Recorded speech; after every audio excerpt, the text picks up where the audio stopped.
शांता थांब. तू आजपासून आमच्या घरी कामाला अजिबात यायचं नाही. का हो साहेब? तू माझ्या बायकोचे कान भरवायलेस म्हणून माझी बायको मला रोज भांडण करायले. एवढंच नाही, गल्लीतल्या सगळ्या बायकांच्या इकडच्या चुगल्या तिकडे करायलेस. जर तू आमच्या घरी कामाला यायचं बंद नाही केलीस तर गल्लीतल्या सगळ्या बायकांना तू जे हे सगळ्या चुगल्या करतेस का नाही ते सांगून तुझे सगळीकडचे काम बंद करीन. असं वय? मी पण कच्ची खिलाडी नाही साहेब. 12 घरचं पाणी पिलंय.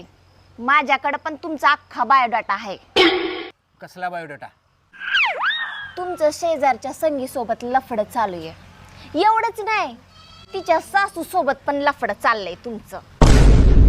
तुम्ही तर त्या गल्लीतल्या भाजीवाल्या बाईला पण नाही सोडलं, तिच्या सोबत पण तुमचं लफडं चाललंय. आणि हेच नाही, मॅडमची ती मैत्रीण दररोज येऊन बसती